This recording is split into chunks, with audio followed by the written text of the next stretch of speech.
How's it going, everybody? It's a pleasure to be here, and yeah, I'm very humbled. I've been a student of workflow and shortcuts for like 10 years now, and I've gone through the entire journey from discovering it and not knowing how it works at all to sitting with the workflow team and working alongside them to the Apple acquired the company, and that was a wild ride, but now I'm basically independent and I'm trying to teach people how to use shortcuts as individuals and then now developers as well, because it's kind of like I see every shortcut that ever exists and I've seen all of them, and so I want to help people learn how. And so I've got a whole fun presentation. Let me make sure this is all working. You should be able to see, and I think Yes. I'm just going to dive right in. Um, and I'm going to be distributing these slides afterwards. So I'm going to go through a lot, and I actually have 100 more slides than I'm showing right now because I just documented the entire thing. But I'm basically just going to go, who am I? Show links to the developer sessions and kind of show through those the evolution of shortcuts as we've gone through the years, and then kind of hit app shortcuts highlights and sort of what they did this year with app shortcuts and Spotlight, and then just a little bit more at the end there. So basically, I did marketing at Workflow. I was a superpower user and got really into it and was like, I think people need to learn how to use this because it's still complex. And honestly, I didn't work there that long before we got acquired, so I do think there's still more that could be shared there, of course. But oops. But basically, after I kind of decided to go independent after that, I saw that they were going ahead with what it all could be. And I was like, I want to go do my own thing. So I started doing developer marketing, working with brands like Drafts. I did freelance stories for iMore, and then I was a podcaster at Twit. And now I'm basically fully independent doing all of these different types of channels. I have my own membership program and my website where you can get like over 1,000 shortcuts. And then now I'm doing consulting. So basically, here's a summary of all of the developer sessions, and these are all URLs too. So this is a linked page that you can all get and basically go through and watch all of these. There's a lot. I didn't do everything with widgets because that's like slightly out of my realm, but it is app intense related. And so I basically have a summary in the next couple pages of what this all means going forward, and then we're going to talk about stuff from 2022 and 2023. So basically, shortcuts from the beginning has started out as workflow plus Siri type shortcuts. I'm going to trigger everybody's devices, but it was essentially on the App Store as a separate app. And then the next year, they brought it in and really integrated it into this ecosystem where the name of the shortcut is the trigger phrase rather than having to set it all up separately. But it still was sort of an odd situation for developers because each year shortcuts what it was changed, and a lot of it was through Xcode interfaces that weren't great compared to what it is now. But in 2021, they released the Mac app. They gave really, really good guides on how to build actions and understanding just like the donation system for when somebody does something, how do you let shortcuts know that they did that? But then in 2022, they sort of rebranded all of that into App Intents and created the feature App Shortcuts, which lets you automatically generate shortcuts for your users without them having to set it up, and focus filters as well. And then this last year, App Shortcuts, they made it a lot better basically, and they made the code a lot easier to use. A lot of the functionality got to where power users like me expect actions. So I think that was a really key part for just taking things to the next level. And then they really were trying to surface like, hey, your shortcuts, you can spotlight your shortcuts on the system, but they were really hinting at the action button is going to be a really key way to surface your shortcuts and spotlight it to other people. So that's kind of they were kind of coy with their words. But here's kind of stacking. This is very simplified and probably inaccurate slightly, but just like as a way to kind of grasp, they've been adding more and more each year, and it is more complicated. So it's worth investing in because it'll continue to go forward and add into some of their new things that are coming. I don't know at all. I'm just fully speculating with those lines, so don't take any of that as a hint or something like that. But it is just like there's so much that they can do with this, and by making it part of interactive widgets and things like that, App Intents is such a key API that I think it's going to be really important this year. So I want to kind of go over some of the basic framework because sometimes this is what's confusing to people, and there's also some of the just the translation from what you as a user see and then kind of what the developer side is. So app intents as a framework really involves the intents where your app is providing the actions that people need to take in your app. The entities are kind of the items in your app. It's kind of a abstract way to describe it, but like if you're a reading app, the books are the entities in that app. And then an app shortcut can be a generated version of either that intent or that entity. I think the entity part is something that they don't emphasize super strongly in their developer documentation, and so it can be kind of confusing to see it in implementation. But basically, one of the reasons it's worth doing this is because in many ways, app intents is Apple's Siri strategy. Like I wrote an article that was, is this Apple's Siri strategy? And someone from the shortcuts team retweeted it. So I kind of was like, I think that's a pretty solid hint. But then I mean, it really is. If you want to add functionality to Siri, you can provide it through generating a bunch of app shortcuts that they can just call up with Siri.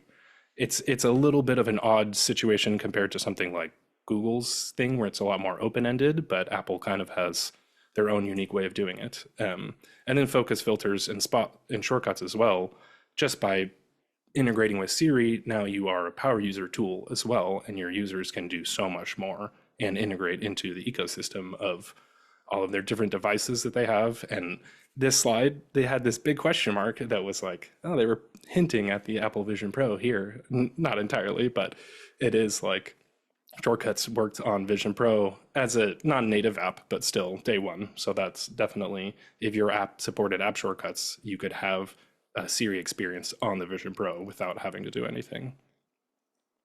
And then just by being in part of the ecosystem, not only can your users do more with your own app and the devices, but they can hook into other apps. I saw a good example was the new app that just launched, Plinky, for saving links. Somebody else was like, oh, I want to import my good links bookmarks. And he was like, oh, I'll build you an importer. And I was like, there are actions, and they could just do it in a couple of seconds on their own too. So a lot of developers can, it can still be worth building your own importing tools or whatever, but there you can kind of offhand some of the power user features into shortcuts and build custom shortcuts on top of what you have. And then basically they made app intents a lot better than what Siri shortcuts APIs were before. So they had the lines that it was concise, modern, easy, and maintainable, because it's just all code now. So I think a lot of developers got burned in earlier years because it's like they set it up and then they go back next year and it changed, and then the next year it changed again. And now it's like a lot more clear and going to be a little more consistent going forward, which is good. So basically, I'm going to jump into kind of the summary of app intents as a individual part, and then we'll do the app shortcuts part after that, and then a little bit of the spotlight stuff. So just very simple summary, and these I'm going to run through quickly as well. By just adopting an app intent for a single piece of functionality for what your app does, you suddenly expand across to all of these different places by providing these actions into shortcuts, somebody can use it on the menu bar in Apple Script. Like I have 10 Stream Decks around me, so just by doing that, now I can put it on a physical button next to me and stuff like that. That can be fun. But also things like Siri and automations, it's all super powerful. And an important thing to note too is they'll sometimes run the shortcut, but the shortcut can be run itself by automations. So you sort of have to understand that these are standalone pieces of functionality. And what's super cool about all of these different actions, you might have seen this if you're doing widgets, is that you can have different parameters show up below the fold depending on what you change. So like here on Do Not Disturb, if I change it from time to calendar, instead of having a date field, it'll have a calendar event picker. And so you can use these different APIs to have different conditions within one single action. And so I do see some developers build multiple actions for kind of the same function with different types, when you could really create a switch case or something. I don't implement these often, but you could create one action that performs the same function in 3 different ways. So once you have sort of your intent set up, you need to provide the entities for it. As this is used when, if you just have like a list of 4 things in your app that never changes, you can just provide that and you don't need entities. But if you have a user created thing like the books or something that can change, you want to provide the entities. And then you do that by querying and getting them from your app. And this is all like, just to be fair, I'm non-technical, so some of this is just so you guys can see how relatively simple it is, but I don't necessarily know how to program all this my own. But once you have those entities provided, then you can kind of make some suggestions to people and they can search through and find their own as well. And you'll end up basically seeing this suggested list kind of turns into what could be your entities app shortcuts. And so once you have just some of the basic, like get something from my app and then the items from your app, you can also create functionality for users to add it in on their own rather than doing it manually in the app. And they can kind of programmatically provide their own scripts or hook into other, I don't know, sometimes people go as far as the web services and grab book data and things like that. So there's a lot more that you can, I love this quote. Building intents that manipulate your model directly without showing your UI can really empower your users. Like this slide to me was me as a workflow power user becoming like a god amongst peasants I'm not a developer, so I can't do what you guys do. So having these capabilities turned me into a power user and like a pseudo developer type person. So it's really cool. You can do this stuff. And then once you add in the ability to create that book, you can then pass it to the next step and open it right away or things like that. So a lot of the combination of doing all this is where app intents, sorry, there's a jet going above me right now. App intents can really create this kind of powerful expansion of your app beyond just what it does in the interface. And so once you have that book, you can also get the properties of a book and not just pass forward one piece of data, but a rich block of data that has all of this information that the users can manually extract out and get information from. And then once you've also defined that, they can go and retrieve it all and filter against those properties. So shortcuts can provide, by instead of just a simple Siri interaction, suddenly it's this intense, deep experience that users can create. So a lot of this, what I've talked about so far, is app intents as the intent section and sort of defining actions for your app. And this is where you go sort of deep and wide and figure out all of the things that a user might want to do with your app. But then app shortcuts, here, and then you can have these different interactions and ways to make sure that those goals that you're trying to get them through are achieved appropriately as well, like especially something like the result confirmation where they're doing something that's a critical piece, like paying for something as well. But then once you've defined all of this, that's when Apple sort of separates going from intents into building an app shortcut for that intent. So rather just saying, here's the ability to record a voice memo and make that available in shortcuts so people can use it, it automatically creates a record voice memo app shortcut and puts it in this folder for you so that if somebody just said to their phone, record voice memo, it's already there and works. And it essentially activates that intent for you. But it's like someone like me, I've spent like years building out a library of shortcuts where I essentially I make Matt shortcuts and they make app shortcuts because I make like all the little pieces of functionality that I want to be able to use, and then I turn them into like a deeper workflow afterwards. But that's why I have 5,000 shortcuts, is because I have 200 folders, each of them with Matt shortcuts built out for all of those. But I think what can be confusing about app shortcuts compared to the intents part is just finding your voice memos isn't a functionality that someone can do with Siri. It doesn't like, okay, now what? There's not like a second step that they can do. So app shortcuts are really kind of that base level of just like the one-off functionality for each of those actions.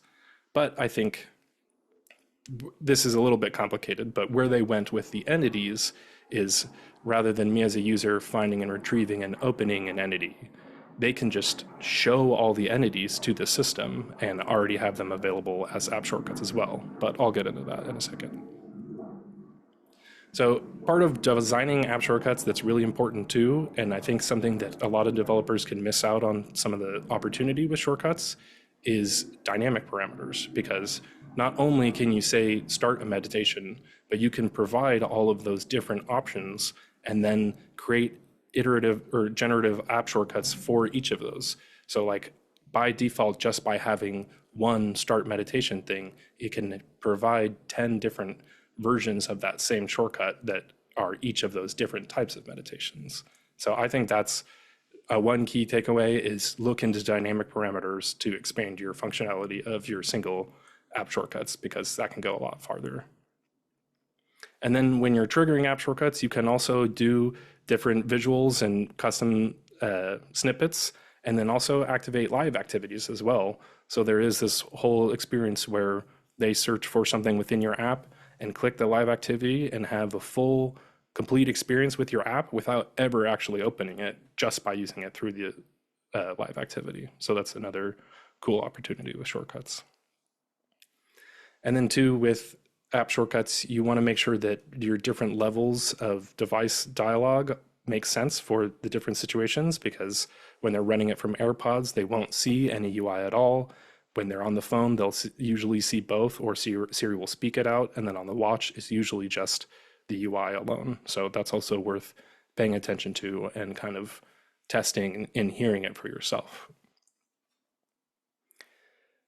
Some of the cool things about app shortcuts as well is just surfacing it in your app in places that are relevant so that people know that this even exists. I think this is admittedly one of the hardest parts so far about app shortcuts. Is I don't know how like a regular person is going to figure this out, but I think that there's some of Apple laying the groundwork and then kind of telling you later once more developers have adopted it. So I think a major thing that they did this year was that the app shortcuts are the way to show up in the action button. And so if you were just looking at all for the action button and your app shortcut was in there, your discoverable is there in there as well. And so yeah, here's a little bit more of the parameterized phrases. You can have sort of that session token in there, and you don't actually have to manually do all of this as well. So they do have a lot of affordances to make this experiences like pretty deep for the end user, while not having you have to go in and do every iteration of this. And something that I don't have here but does come later is they have synonym matching now. So the part where like start a meditation, begin a meditation, Siri can just on her own figure out what they meant and match it to your app shortcut. So there is a lot more intelligence. Not that Siri necessarily always gets the credit, but with the app shortcuts part, that definitely they've added a lot. And this really mattered, because if I just didn't say the exact right trigger phrase, none of these worked. Now she's like, oh, okay, you're probably trying to do the meditation thing. And that's where like having the application name at the end can kind of be confirmations, like clearly you're trying to do that. So that was kind of the app shortcuts up until last year and sort of their implementation. And then now this year, they really took it to a new level and made them nicer and surfaced them across the system. And I think just made them more dynamic to set it up for the future to just be more enjoyable to find and discover. So one of the major ways they did it was through Spotlight. Was if you search for an app, 3 of your top hit shortcuts are going to be shown there on the just to the right of it. And also if they search for individual app shortcuts by name, there's a special colorful tile that you can see, the new board one down there. So that's really helpful just for a user like me to be able to run something. I just type it into search and all of my shortcuts from those are automatically available. On iPad, they also made the experience really great. One that's really cool actually is add to home screen.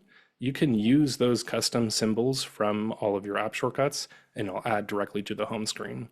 And even the automations picker as well has a much more app shortcut specific experience. I've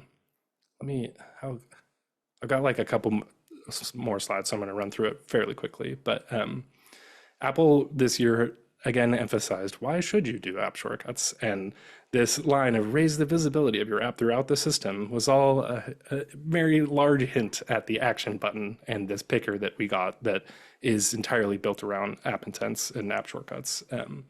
I think it really motivated a lot of developers to at least adopt one and stick it in there so that you show up, because otherwise, even though you have all these actions in the shortcuts app, you're not in the action picker. And so I mean, I don't like to speculate on the future, but we're probably going to get action buttons on all the iPhones now or something. So I think another area to invest in is just getting a couple in here and then sort of expanding from there. And so they also sort of expanded the app shortcuts experience this year. So you can have just simple one-off app shortcuts that just activate that intent, but then you can also provide your entities and query them. And essentially, it kind of feels complicated, but a good example was I've been working with Structured. If you guys know Leo Malig, I don't think I've said his last name out loud, but all of the tasks that you have for an individual day can show up as app shortcuts because we just provide them. And then each day it cycles out with the new task for the day.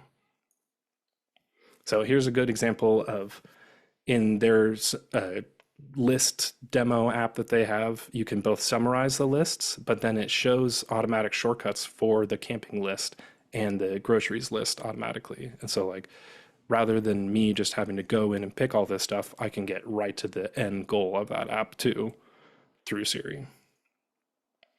And in order to enable all this and make it look better than what we had last year, they have these new APIs for just coloring them, providing thumbnails and titles and symbols when there isn't color. And then some of the API stuff that they added this year that was like that flexible matching thing. That's what I was saying. Tell me the summary of my list versus summarize my list. In the past, it would not get it. And now Siri is like, oh, I can actually figure that out. In terms of testing this all, some of this does require iOS 17, so some of you might not be able to adopt it just yet.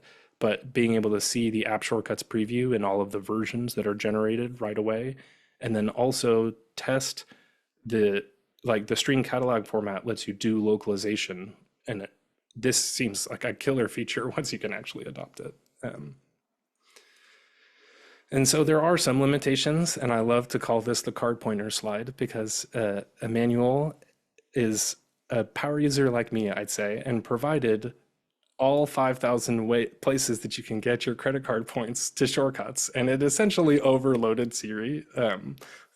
It like couldn't figure it out. I mean, it's just like too much at a certain point. So they do have some of these limitations, but I think that's why people see maximum 10 app shortcuts and they put in less than 10, and that's the whole experience. When you really can have like a couple shortcuts for Spotlight, and then you can have the whole set of functionality, and then you can have parameterized versions and your entities. So like there's a lot that you can do with this, and it's not always immediately obvious. And then yeah, too, it's came into Apple Watch.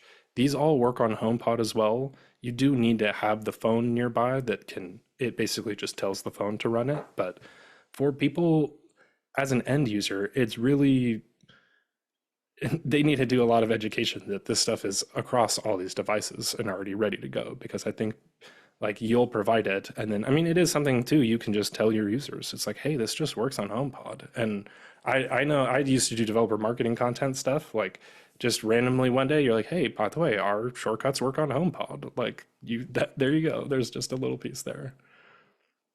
So some quick things of when you're building these is make sure not to provide app shortcuts that people don't really do often, because they'll probably just not really trigger them, and it kind of can just create a weird experience. And then they also were emphasizing like doing something, not just opening the page that you can see in the menu bar already. It's like actually get me to the end goal that I want. And then another thing too is if you have any sort of like favorites type feature, you can design the app shortcuts so that it shows their pinned note, like my guitar note or whatever, first, rather than just my most recent note.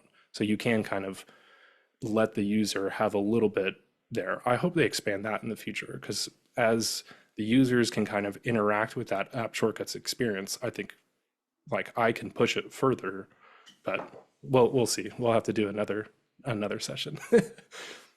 And so, yeah, there's a lot of cool details too when you're designing these. When we were bringing in the tasks for the day, like some of them are repeating tasks and some of them are all day tasks. And so there's actually icons in shortcuts that match what you see in the app. And that really, as an end user, made me connect with what I'm even seeing, that it's like today's next task and it has a little repeat icon. I'm like, oh yeah, that matches the app. And so some of those little details can go a long way. And then some of the just last parts that are a little bit harder to tap into, at least the app synonym part, is you can technically define like an entirely alternate word for your app. And so like structured is like schedule or something like that. I think you have to kind of really massage the words and then your phrases so that it makes sense ever. Because like I'm not going to like find a song in music recognition, but I think that's kind of, maybe there's some like weird Siri cases where no one's ever going to actually say that, but it enables this other one that does make sense. And then, yeah, this year too, they really made the developer experience. These are just a lot of their little icons for all this stuff, but I think they made it a lot better in ways that as an end user, I didn't know you didn't already have some of this. So I think it's good now that it seems like shortcuts kind of leveled out to where hopefully people were expecting it. And I mean, honestly, I'd love to know from you guys if there's still more, because they're always super welcome to responses. Yeah, there's a lot of little quality of life, like the being a good citizen one is if you have an app intent for your widget that doesn't make sense in shortcuts, you can make it not discoverable so that people don't see a shortcut that doesn't really make sense. And sort of you can generate new find actions and provide better descriptions for those and things like that. So lots of good little quality of life stuff that I think set shortcuts up for what's going to happen in the future. So yeah, I went through a ton of stuff, and I have a whole, I documented, I have on the right, I documented all of their documentation for shortcuts because I was just like, how do I even understand this? And I took the transcripts and all of the slides. I have 100 slides of just the full versions of both of these two presentations because I just wanted you guys to have it, because it is, I think it's confusing. Like when you're just watching a 20-minute video, it can kind of get overwhelming. And so I kind of just made a lot of headers and things like that to sort of walk you through it that you could kind of follow along as you go. And then I think the major thing, especially for this community, I just want to emphasize, like, you guys are all awesome at this and very good at sharing with each other. And so there's like some of you in here are already experts and can help with other people.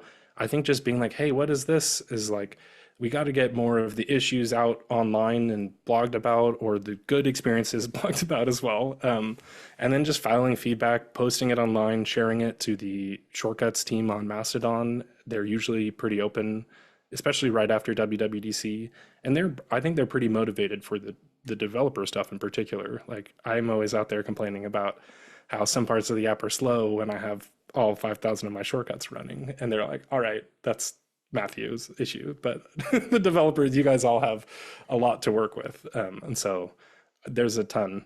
I have like a small Discord channel that I kind of made that was like just for developers. It's not like super active, but it's just a place that I wanted people to be able to ask questions in a more centralized place. And then, yeah, I'm also trying to work with companies in general. I think indies, obviously, like you guys, I can understand just kind of putting it together, but even auditing sort of what you have there and kind of just giving some pointers rather than with Structured, we went through it from like a whole research and design phase to I made 40 custom shortcuts for their in-app gallery and things like that. So, but yeah, that's shortcuts in a nutshell. I think going forward, I'm super excited to see what they do with it, because I think as a person, as an end user, I've been obviously super invested in it for a long time, but I think it's kind of been like, why aren't the developers going as far? And it's kind of because Apple couldn't let you. And so now I think it's a lot further, and I think it's exciting to see what's going to come in a couple of weeks, because like, I don't know if I saw the thing that was, or it's just like app intent stands for AI. So like, I don't know.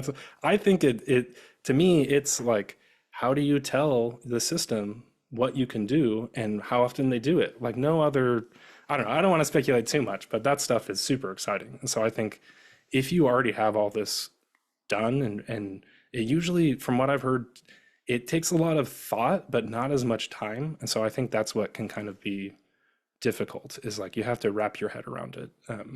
But then once you do, I think you can go pretty far, and it's exciting to see what's going to come.